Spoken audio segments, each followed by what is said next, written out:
kali ini, aku akan membagikan pengalaman aku kenapa aku pindah agensi. Mungkin beberapa dari kalian penasaran, apa sih latar belakang aku pindah agensi?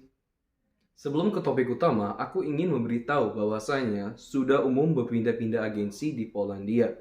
Dengan syarat, sebelum kalian berpindah agensi, kalian harus menanyakan ke agensi yang kalian tuju, apakah mereka memproses TRC dan working permit atau surat izin kerja.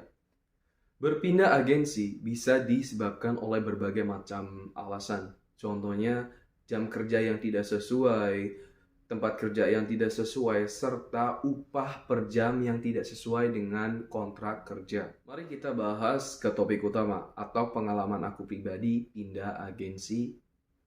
Di sini saya tidak akan menyebut agensi, tetapi jika kalian menonton video-video terdahulu saya, mungkin kalian akan tahu agensi apa yang saya maksud di video kali ini.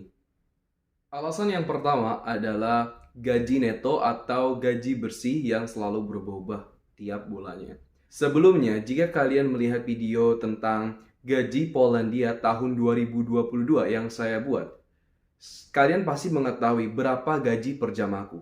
Ya, gaji per jam aku adalah 16 zloty 50 gross. Tetapi, setiap bulannya itu berubah guys. Misal, pada bulan Juni 2022, aku mendapatkan gaji 16,50 gross. Tetapi pada bulan berikutnya, itu turun jadi 15 zloty. Ketika saya menanyakan pihak agensi kenapa gaji neto kami turun, dan mereka menjawab bahwasanya gaji turun itu disebabkan oleh pajak Polandia yang naik. Untuk diketahui bersama guys, jadi di pabrik aku bekerja itu ada dua agensi, agensi A dengan agensi B. Agensi A itu agensi saya, agensi B itu agensi teman saya. Di sini saya menanyakan teman saya, apakah gaji bulan Juni kamu turun?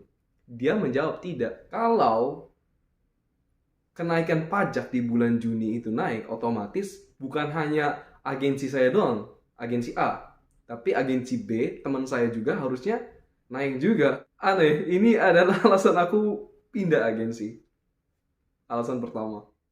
Yang kedua, koordinator.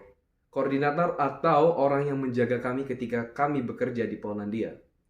Di sini koordinator agensi saya tidak sigap dalam mengatasi masalah yang kami alami. Contohnya ketika kita mengalami perubahan gaji neto, mereka seakan-akan hanya membaca dan acuh tak acuh dengan permasalahan yang ada. Serta ada teman saya yang sakit tidak dibawa ke dokter atau tidak dibawa ke apotek atau rumah sakit terdekat. Mereka benar-benar hanya membaca pesan saja. Seharusnya seorang koordinator ini sigap dalam menangani semua masalah, semua kendala yang kami alami karena kami bekerja sama dengan agensi.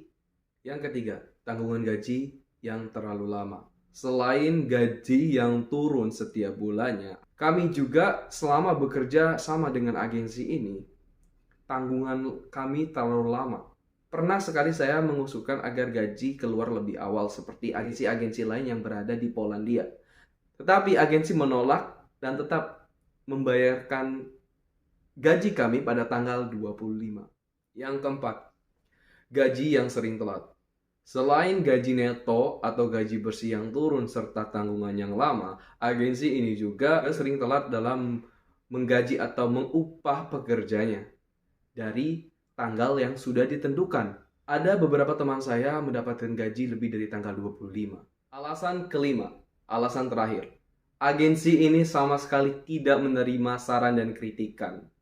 Seperti yang sudah saya katakan, agensi ini terlalu keras kepada pekerjanya. Mereka ingin kami bekerja sesuai prosedur yang mereka buat. Tetapi mereka tidak menerima saran dari pekerjanya ketika kita mengeluh tentang hal yang tidak mengenakan. Akibat semua alasan yang kami alami dengan agensi ini, pihak dari IKEA atau pabrik IKEA membantu kami untuk pindah dari agensi A ke agensi B. Bisa diambil kesimpulan bahwasanya kami tidak asal pindah atau asal kabur, tetapi karena pihak pabrik ingin membantu kami pindah, jadi kami ikuti instruksi dari pabrik. Dan akhirnya sekarang saya sudah pindah dengan agensi A ke agensi B dengan gaji yang lumayan bagus. Mungkin itu saja yang bisa saya sampaikan. Terima kasih untuk menonton video ini. Semoga kalian yang ada di Polandia sehat selalu serta jauh dari mara bahaya. Terima kasih.